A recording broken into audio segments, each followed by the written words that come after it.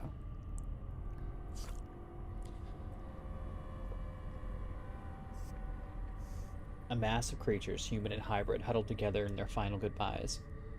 Some fought for a way out or held each other near as gas pooled in.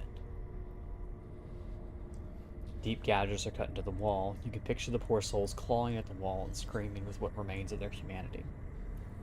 Sit you down, puppy!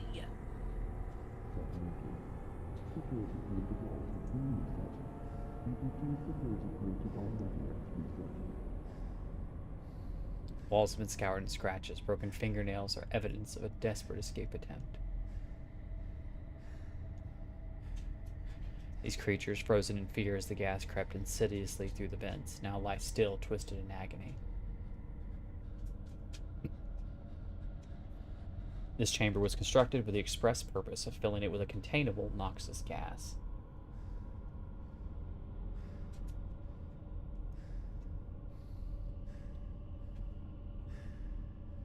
The walls are marked with ragged scars created by human hands, or something like human hands.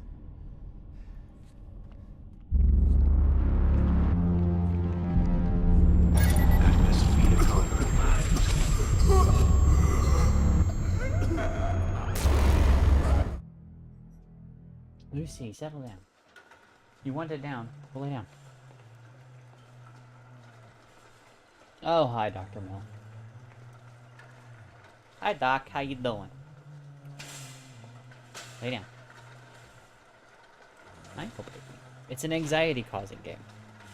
I know you're trying to be the anxiety dog and calm me down, but, you know, sometimes anxiety is wanted and warranted. Speaking of doctors, I should take my meds. I know why you're here. I don't know what you're talking about. Bullshit! Listen, Milan. Dr. Malan. Let's discuss this rationally. Enough! I'll see you soon, Miss Hensley. Give my regards to Olivia. Mr. Marachek, you sneaky bastard. Not to worry, I can speed up this little family reunion. What have you done with Rebecca? She's right here.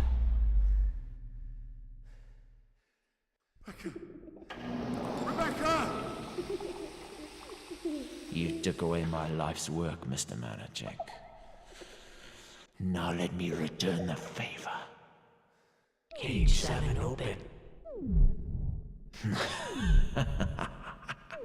Enjoy the show. I'm off to deal with Judas.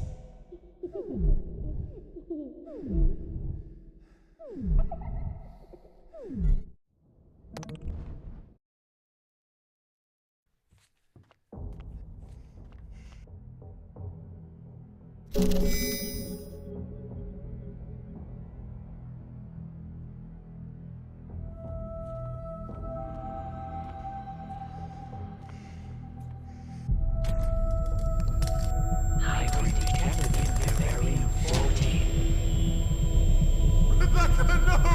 Rebecca, run! Kill me! Take me! Rebecca! Rebecca, no! Rebecca, run! Kill me! Take me! Rebecca! Rebecca! Rebecca! Rebecca! Rebecca!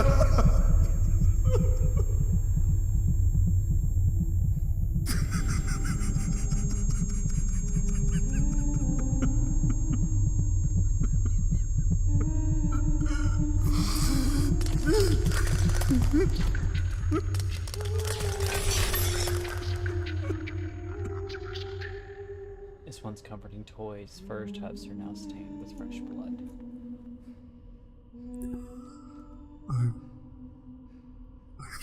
Well, Rebecca's dead. Yeah, just a little bit. John? I understand you're emotional. Still, get Ellen. We can save her.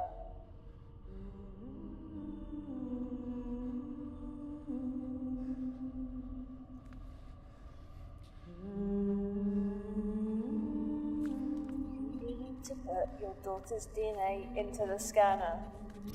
I'm living in a nightmare. I can't do this. I just can't do this. You don't have a choice. Milan is a monster. We need to find Ellen. You need to put Rebecca's blood into the scanner. Now!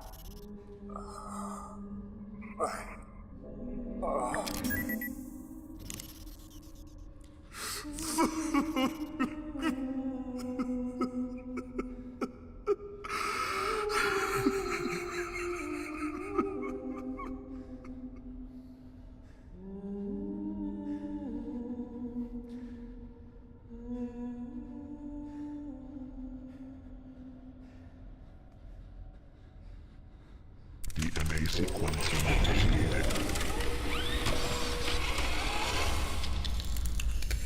Complete. Scanning. Can you get out of there? Dispose of biological material for processing at recycling station 0314.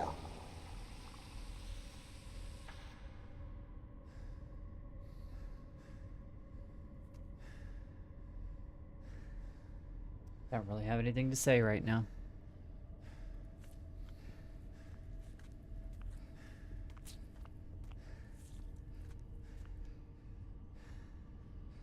I can't imagine.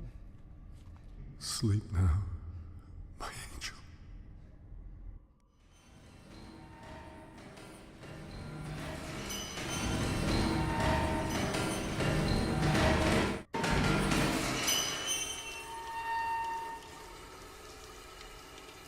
Remains in acid. Biological tissue is burnt beyond recognition.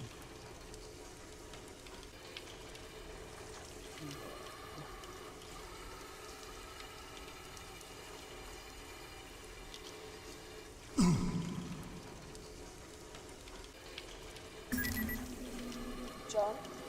Huh? Are you there? On. Yes. I found her. Your wife is in the military wing. I'm on my way there.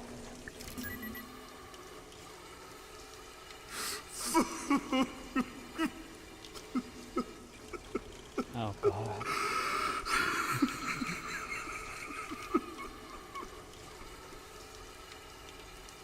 The fact that he's just still crying is just tearing up my soul. Yeah. Yeah.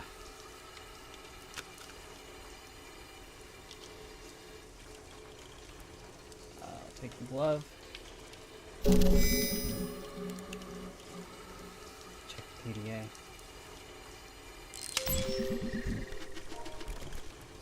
Dwayne H. Jones, traded service. Log 1988, damaged or deleted.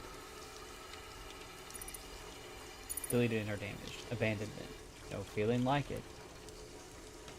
Betrayal.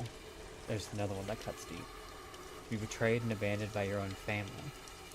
Well, fuck, what can I say? It's been 10 years since Maggie put my name onto the Progressive Assisted Selected Suicide Lottery for $10,000 cash, and from the government, no questions asked. They said it was a fantastic deal. All that cash and only a super slim chance that my name would be selected. Progressive Assisted Suicide Lottery? Jesus. State wins in the long run with one less welfare case, and my family gets cash bonus. Did I have a say in this? No. So April 15th rolls along, and bam, just my luck. My name is picked along with a few thousand other unlucky bastards. I did the only thing I couldn't. The only thing I've ever really done. I ran. I joined Kane Corporation and headed as far away from my blood-sucking wife as possible.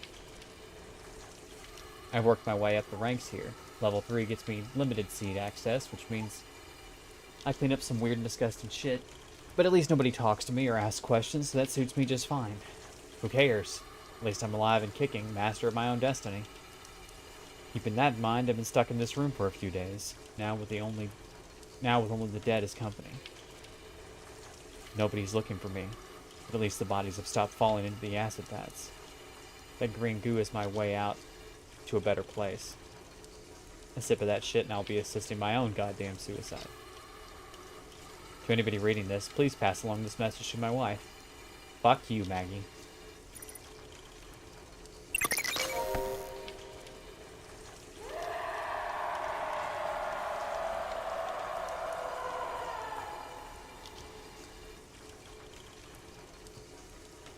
I don't know if...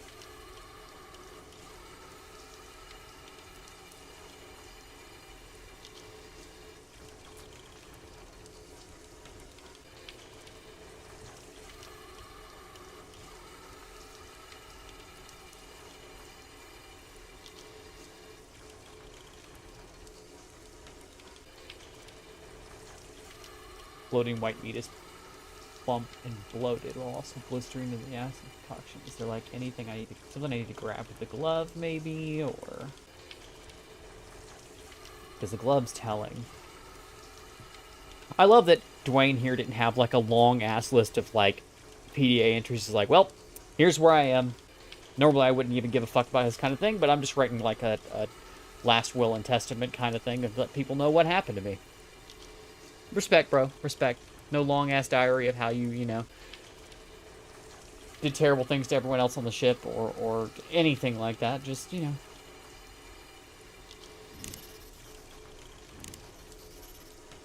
Can I do that? Okay, I'm in the military wing. Start. No lights. Keep your head down and stay away from the walls. And listen, you'll hear him before you see him. Yes, okay. Okay.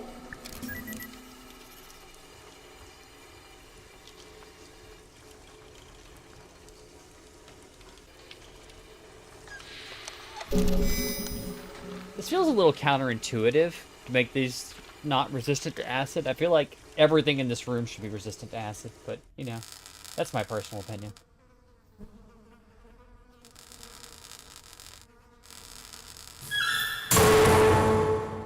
Shit, Tia. Come in. I can hear you. I made it. I'm in a storage locker.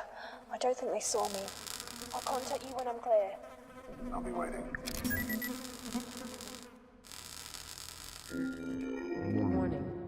Oxygen processor has experienced a critical failure. Report to the visitor center for immediate evacuation. Oh, no, no, no, no, no.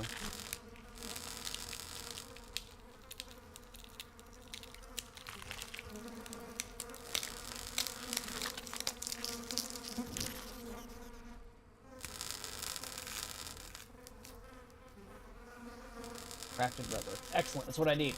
I'm gonna have to use this to bridge this gap, I'm sure. I'm just kind of winging it. Regeneration lab.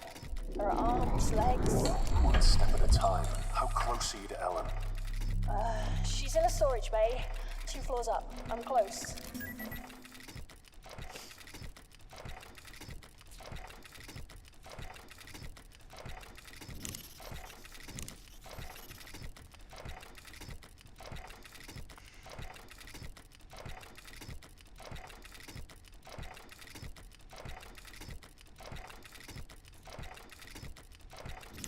Oh, I see. PDT. I can try to make it fit, but it may break. Something else in the room? Oh, Jesus.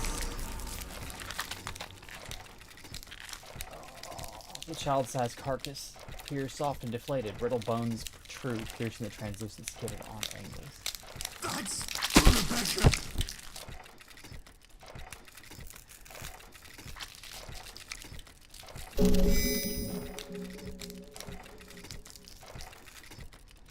Sure.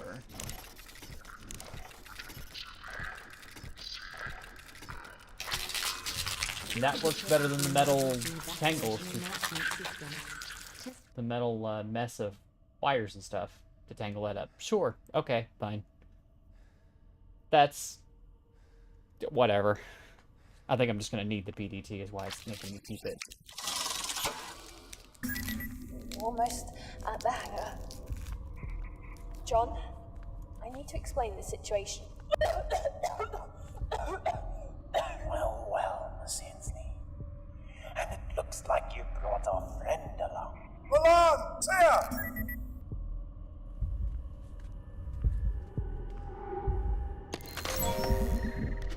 Oh boy. Jared Winslow, February 6th. I try real hard not to think any less of Scotty, but I swear the boy ain't got a caring bone in his body. Plus I bet he don't know what any of those big words he uses mean. He always hinted that when we're back home, we can be partners in business. I got myself a job on a damn spaceship. Does he reckon I need any help getting the job? March 15th. Back before the rapid transport system was running through Groom Lake, folks used to get around on these really slow transport pods. I found one, tucked behind a pile of storage crates. I've been working on it for maybe a month now. I reckon I can get it working. April 1st. Scotty played an April Fool's joke on me. Dumped some water on me while I was working on the pod. I accidentally cut him real bad with a wrench. Anyway, I'm going to play a little joke on him and set his favorite book on fire. But not today. Sometime when he won't expect it. It's fucked up. But yeah, no, I get it. I get it. June 5th, pod's coming along great. A couple more months and maybe I can test it out. My kid brother Judd would be so proud. He used to help me working on the cars all the time. One time we was fixing the brakes and this old clunker and one of the jacks broke. I know he's in a better place now, but I still feel bad. I pray about it every day, and I know that God knows that I didn't mean to do it. I promise to him that I'm trying to not be so angry anymore. August 22nd. All finished. Had to get some parts printed with the nanite machine, but I'm sure Stefan didn't mind much. Can't wait to try it out. August 23rd. Scotty says the pod won't work and that I'll get into trouble for it. Who the hell does he think he is? I made sure it would work. I ain't stupid. It's getting real hard to breathe and just pray about stuff. People like Scotty, God lets them live for some reason or another. October 24th. Albert noticed some strange mushroom stuff growing over all over engineering today. I guess we're going to have to get cleaning. October 30th. Good news, bad news. We had to scrub like mama on laundry day, so the gunk is just about gone. Bad news, it's all over the damn place. Scotty's been really nice since I burned up that book of his. November 20th. Scotty's nicer every day. The Bible said he'd change if I was nice to him, and look what happened. A little bit of bread goes a long way in the house of God. Oh no. Scotty is planning something. December 19th. Damn, this ain't good. Ship's on a level 7 lockdown. Looks like we're going to get real familiar with one another down here. December 23rd. Folks must have gotten mighty hungry. Screams are echoing everywhere. Scotty and me are going to lock down engineering, shut down the baskets, and close the umbilical bridge. Keep them away from the twins. The twins?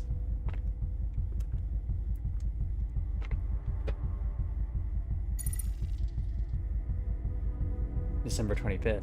It's Judd all over. I swear I didn't mean to.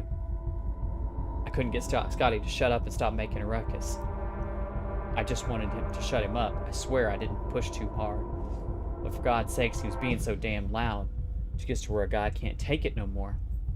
He thought he was better than me all along. Well, he's dead now. He's staring at me. Got him tucked away somewhere. December 27th. I can hear him. He's been laughing, crying, cracking jokes. He won't stop. I can't get him to stop. Folks say I can fix just about anything with a screwdriver. I already fixed Scotty. I already fixed Judd. God wants us to fix folks up when they're broken. Can I fix me?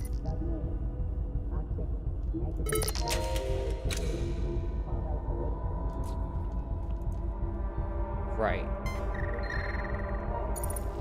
Oh, I'm coming.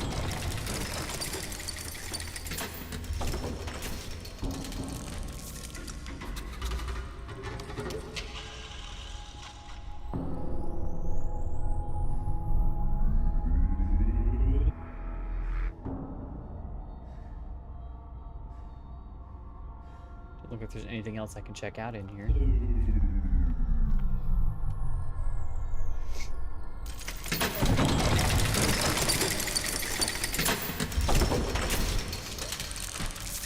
Good luck, my guy. Thanks, my guy.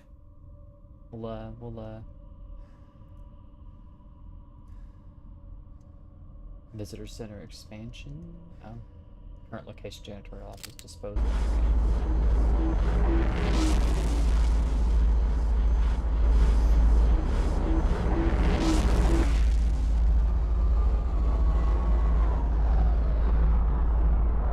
Can you save her if you're fast?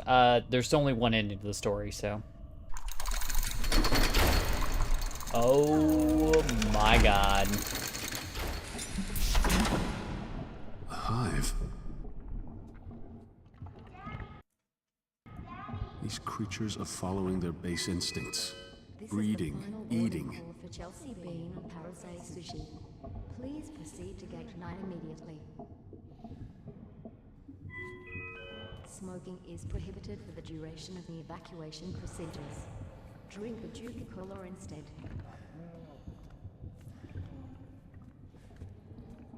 A heavy loader. Looks like it was sealed in during construction.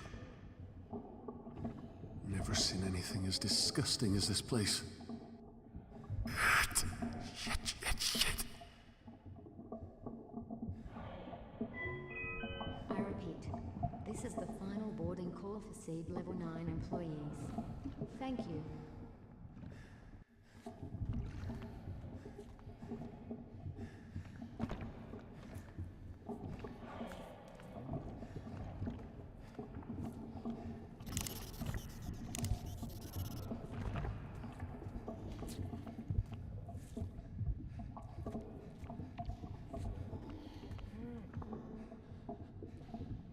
Don't need this. What's that?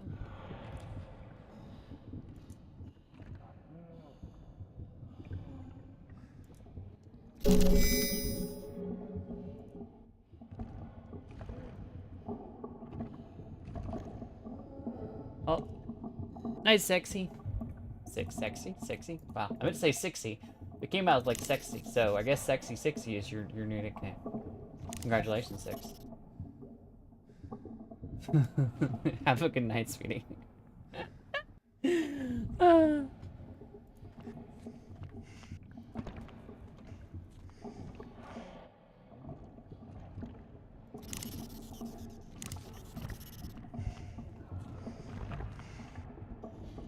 don't recognize any of the names, but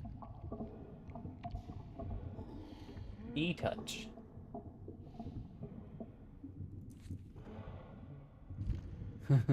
I don't know.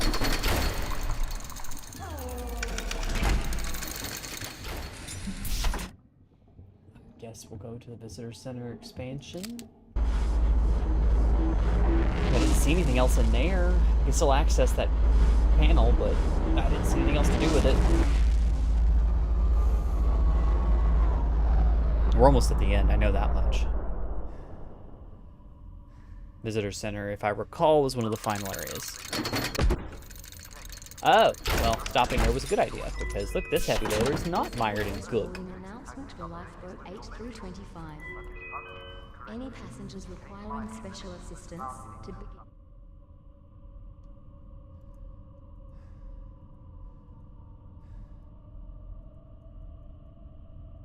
Right. Welcome to the Groom Lake Visitor Center. K Corporate.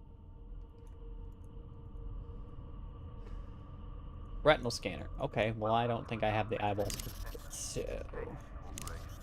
I don't think that'll work. Oh, okay. Gotta find another way out. That's just crazy. Although... no. Crazy.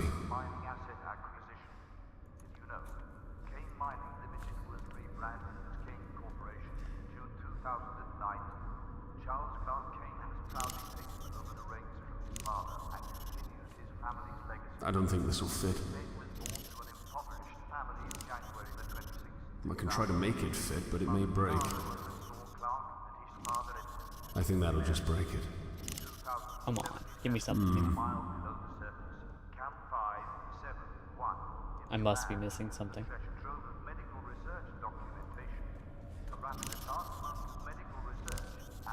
This isn't gonna work.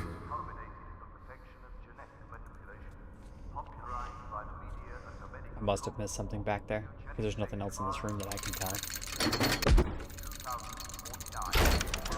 I'll need something to access the retinal scanner.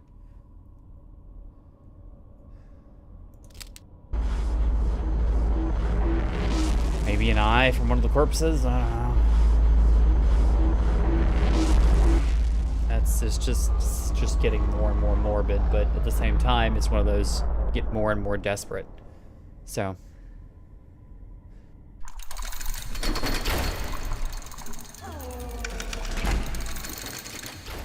You know, the bodies here have what they did. These are security.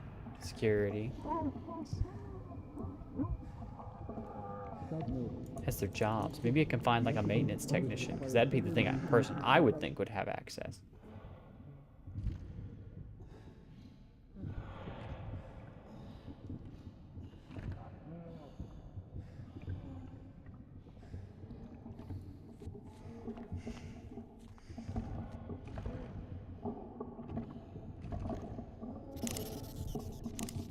No, that won't work. Maybe? No. I don't think that'll work.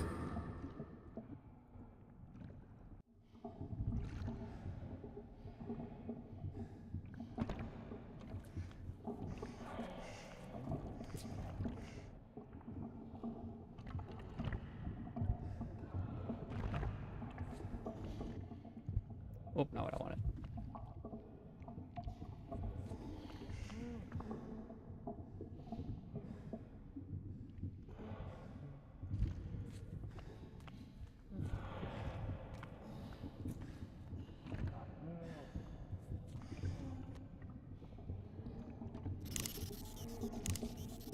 I don't think this will fit.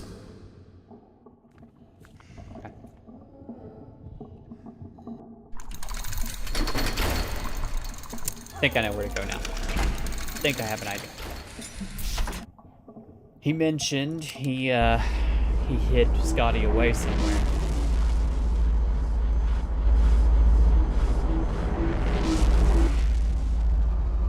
And there's this big ass refrigerator I was unable to do anything with. Morning, Eve. Sorry we missed last session. We realized the folly of someone else planning our weekend. Oh boy. Someone else planned your weekend. And it's okay. You missed basically a Christmas party that was fairly benign and nothing crazy happened except for, well, Aranos going off the chain, but you know.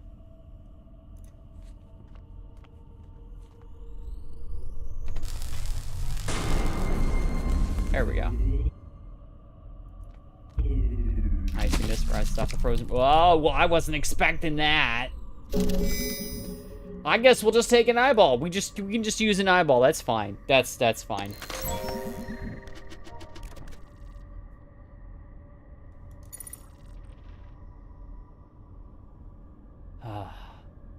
Anyway, hi Spaz.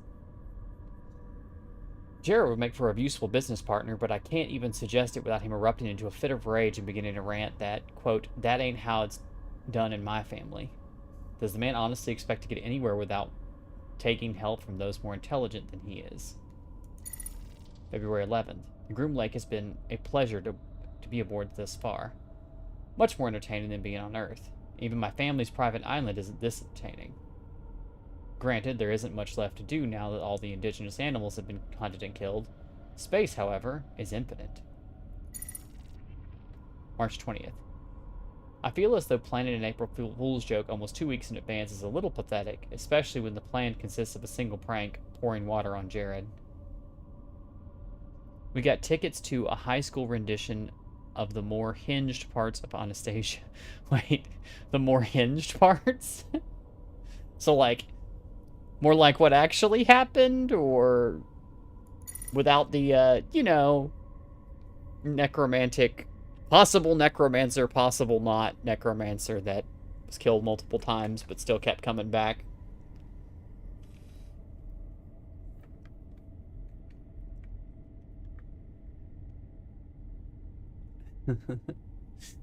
April 2nd. I poured water on him, just a little glass, and the consequence? The hulking dimwit chased me down the corridor with a wrench, slicing a reasonable portion of my forehead open. I'm now thoroughly convinced that he's deranged and will be doing some investigation. May 14th. After agreeing to transfer a sum of money, I convinced Dr. Graham to obtain Jared's medical records for me. Jared really is mentally ill. He suffers from outbursts of rage. According to one report, he murdered his brother by crushing him to death with a car. It goes on to note that Jared believes it to be, quote, the will of the Lord. Capitalized, just like that. How in the hell did he manage to get a position in the most important area of this ship? I'll have to stay on his good side. Without the necromancer parts of the Don Bluth animated movie? Yeah, exactly. To be fair,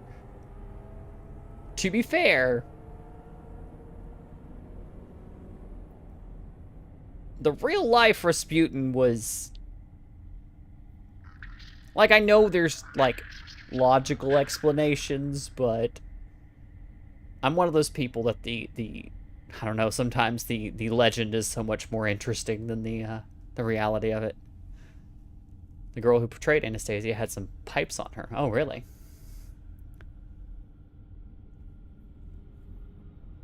I do love good pipes. June 4th. I'm beginning to miss my father's mansion more with each passing day. Having maids and chefs to cater to me is how I was raised. To be responsible for cleaning up after myself and walking all the way to the mess hall for food remains a challenge.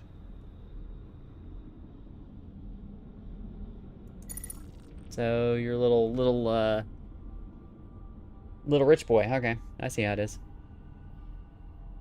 Sometimes, August 23rd, sometimes I question my own sanity. I briefly criticized Jared's hobby of repairing that old transport pod, and oh, the dagger stare he gave me in return.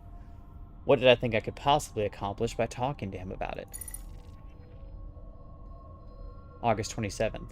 Unbelievable. He burned my thesaurus. Jared marched towards me, ripped it from my hands, and set it on fire. Then he screamed, "April Fools!" and sprinted away, waving the burning pages above his head. September 19th. I can't begin to say how many times I've retyped my entries.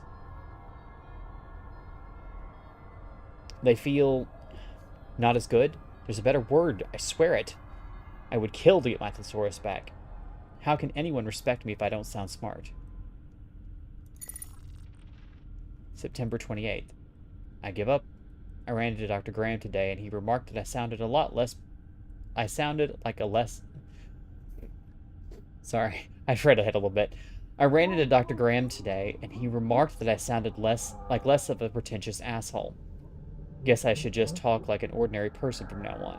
Oh hey, ordinary is a pretty big word. Not really, but no. October 30th. My arms hurt. It was hard work to get that fungus out of the generators. We did it though. Cleaning is not easy. I feel a sense of accomplishment. November 13th. I guess Jared isn't all bad. He apologized to me today for losing his temper so often. And you know what? I apologized in return. I don't remember the last time I did that. November 15th. Holy shit, it turns out the guy had a bunch of rations tucked away. He shared them with me even though he's almost out. If I don't starve to death here, I may have to put him in charge of Tanaka Investments charity, which doesn't exist yet.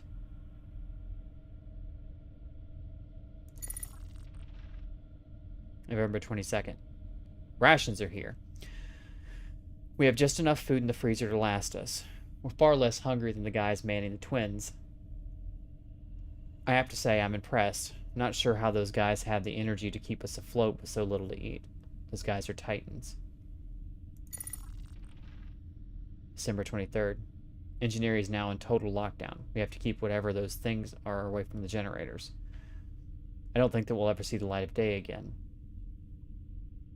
At least when I die, it'll be with the only real friend I ever had. Shit.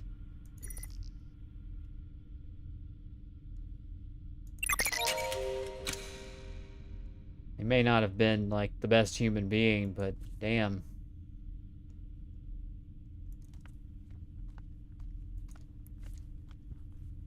Oh, wait, before we get in there, let's make sure... Okay, there's nothing else. Okay. That's wild, though. Alright. Back to the visitor center.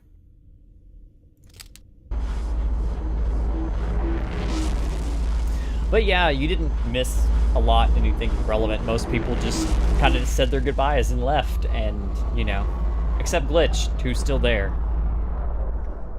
Kind of feeling lonesome, so, you know, if Bodhi shows up in February and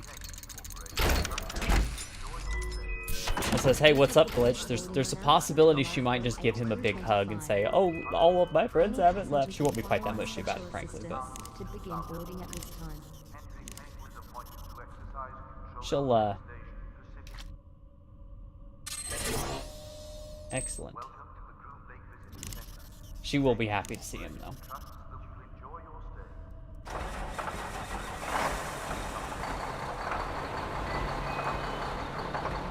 Let's see if we can figure out how to drive this thing.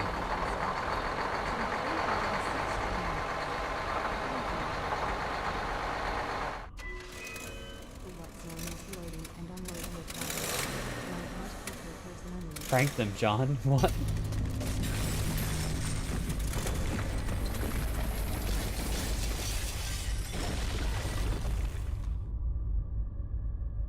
Oh, he's still around. He's not done with Peabody. Good. Excellent. Wonderful. Beautiful. We are definitely getting Welcome to the Groom Lake Visitor Center. Kane Corporation trusts that you'll enjoy your stay. Please ensure your personal data tag is updated with your medical history and is functioning correctly.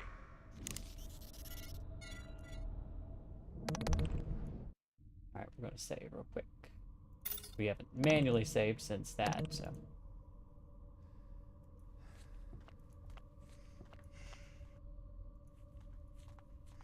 Kane Mining Limited was founded in 2050. Henry Kane was appointed to exercise control over East Asian Pacific debt repayment through mining asset acquisition.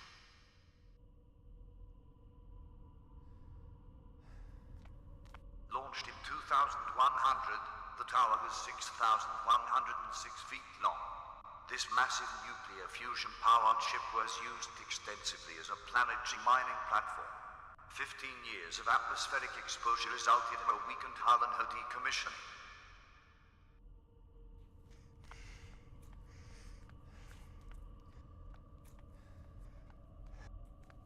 This poster depicts a 95-year-old Henry Kane in the prime of his life.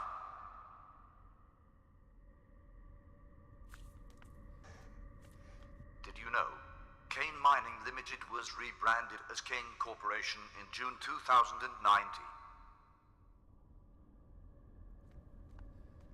Well, Glitch is going to be still around for... till at least July, I think. I think July is when she's going to make her exit. 116, Kane Corporation recruited a vessel from its mining fleet to be repurposed as a laboratory.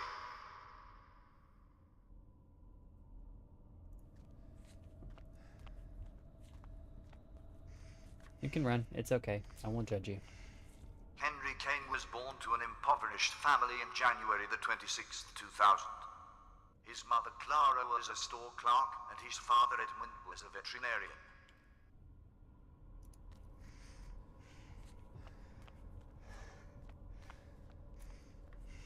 And he's the crazy man behind all of this. This is the reason why all of this even happened, frankly. Well, to be fair, Milan probably would have done crazy with somebody else's money, so... The tower was rechristened the Groom Lake in 2120, when she left dry dock and began her journey towards the outer planets. Charles Clark Kane has proudly taken over the reins from his father and continues his family's legacy. Pacific debt repayment through mining asset acquisition. Did you know?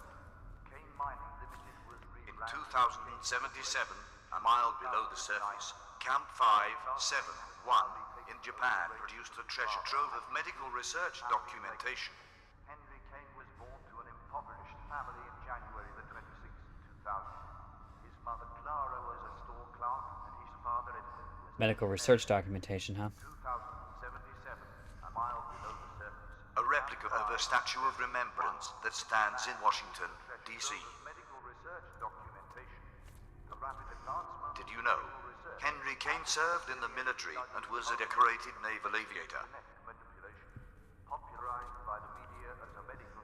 The rapid advancement of medical research and its auxiliary studies culminated in the perfection of genetic manipulation.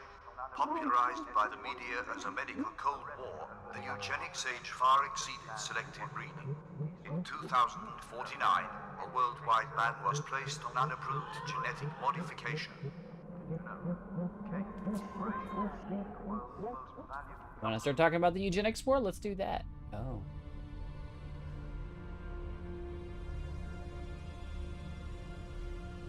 Destroyed lifeboats.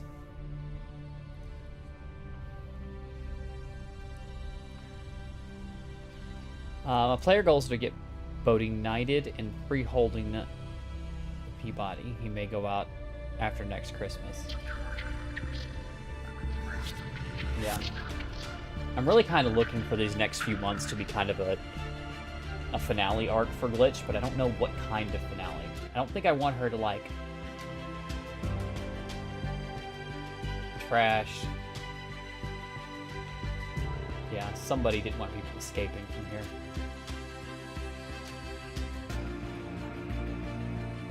Okay, I have some stuff to do. Bye! Bye, Zig! Thanks for hanging out, sweetie.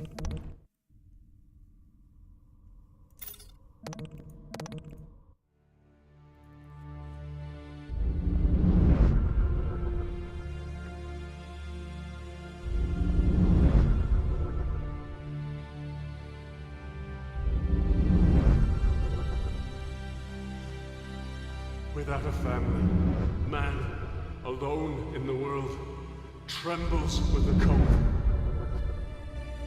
Yawgmoth and Urza have proven that in fiction that eugenics is a false science. Oh boy, don't get me started on that one.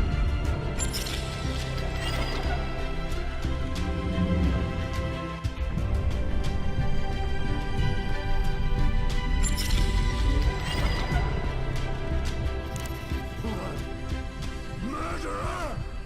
You really are a roach, Mr. Maracek. John, shoot him! Kill him now! I may have pulled the trigger, so to speak, but you and Miss Hensley loaded the gun! Don't try to worm your way out of this, you goddamn monster. Monster? By whose standards do you call me a monster? The morals of men don't apply to gods!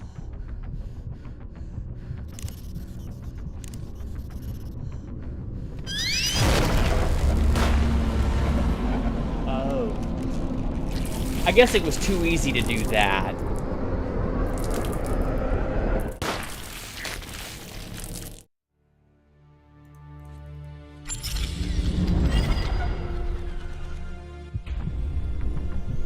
I have to listen to this spiel again.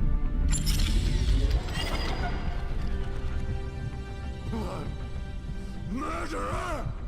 You really are a roach, Mr. Maracek. John, shoot him!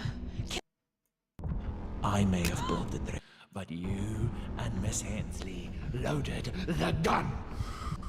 Don't try to worm your way out of this, you goddamn monster. Monster? By whose standards do you call me a monster? The morals of men don't apply to gods!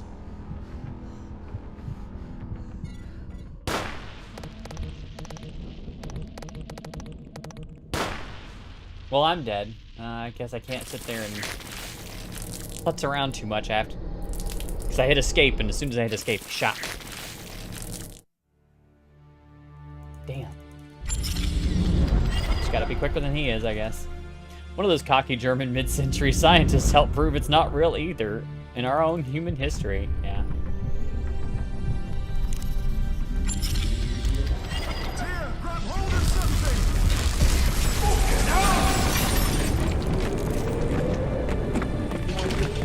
Inner atmosphere has been breached. Containment protocols activated. Security lockdown initiated. Quantum storage device damaged and door missing. Fracture of femur detected. Scapula damaged. Seek immediate medical attention. Yeah, what are you doing? Alan, did you... Have we got her? I do. She's here.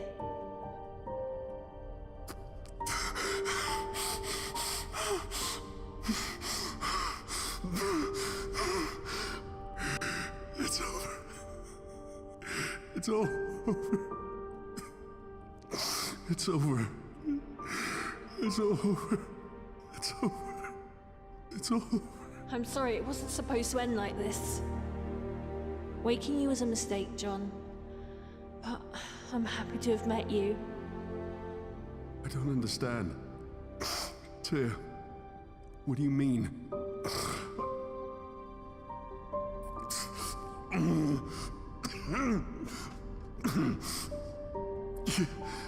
You woke me. Answer me! We needed a way to transport the research off the Groom Lake. And your wife's bone marrow was a perfect storage device. Research? This is about fucking research? Yes! It's about research. Worth billions, John. Billions. All about money. So you caused all of this? You let those things loose? No, I'm not that sloppy. The idiots we sent to get your wife's body turned off all the containment protocols. We lost Ellen in all the chaos. That pussy Yuri was on his way to you when Milan got involved. On his way to get my DNA. It was the only way to locate the data carrier in this shitfest. Old man Kane will be rolling in his grave when I sell his secrets. You're just like Milan. Is that what you think? John, do you love your wife? Well, I loved my husband, and Kane's security forces murdered him during a protest. Kane Corporation took everything from me, and now I will burn them to the ground. You don't have to do this. You don't. 2 stasis pods, hon. It was never gonna happen. Selenographic coordinates confirmed. Autopilot has been engaged. Time to departure. 15 minutes. I've got one item left, and I think I know how to... You never had any intention of helping me. My leg is fucked. You used my family! It's not personal. Not personal. You bitch. Guilty. I've got one item left I've been hanging on to since I yanked it out of my spine. This is gonna be satisfying, kids. Tia. Fuck you.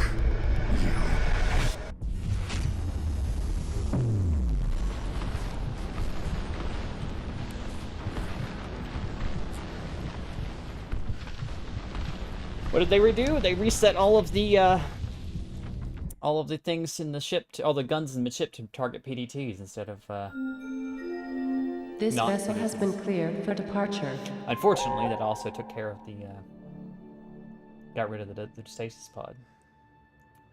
It's been damaged beyond repair. Pull it rid of corpse lies still in a fresh pool of blood. I don't know how he's walking.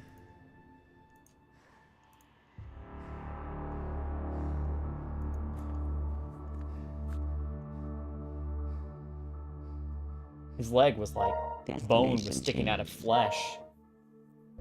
I love you, Ellen.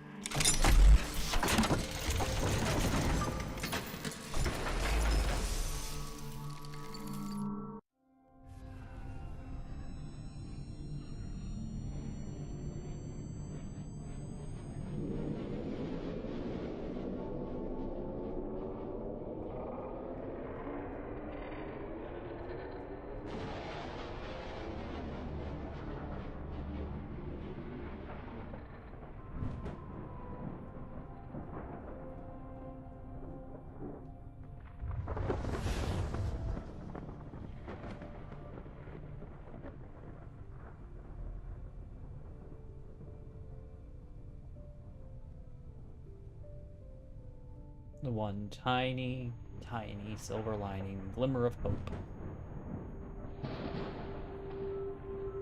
Oh, look, a bot. I didn't notice that.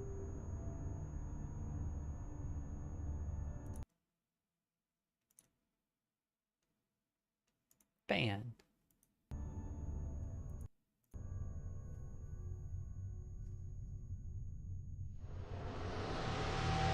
Oh. Well, I guess not. I guess Ellen's actually just dead, but, you know.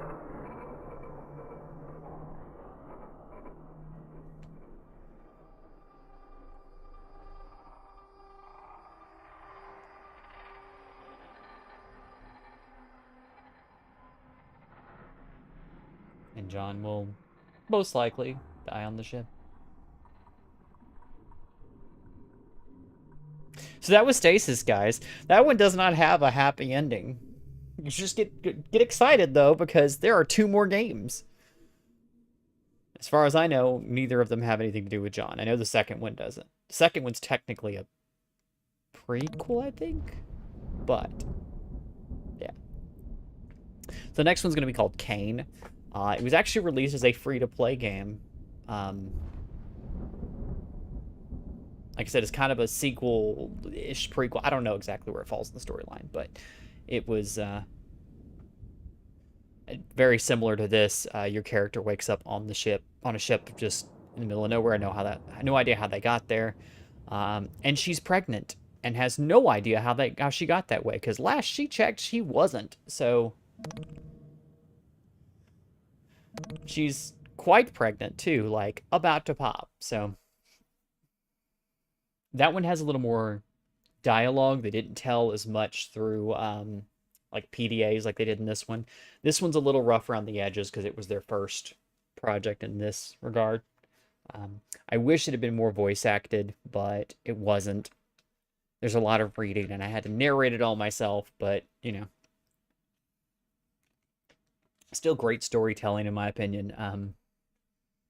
Yeah, very grim, very fucked up. So, but that was Stasis, kids. So, perhaps next week we will start the next one, or maybe we'll do something else for a bit of change of pace. You know, who knows? I'll end up putting them together on a playlist on YouTube later, if people want to see them. So, anyway, that's it for me. I will be back. I think tomorrow. Tomorrow night, I would double check with Sam and Platty to see if we're streaming, but I'm pretty sure both of them are down for it. Probably about 9 p.m. my time, so Central. I don't know what times. I guess 7 p.m. PST for Platty, and 4 a.m. whatever time Sam's is over there in France. So yeah, I think I got those times right.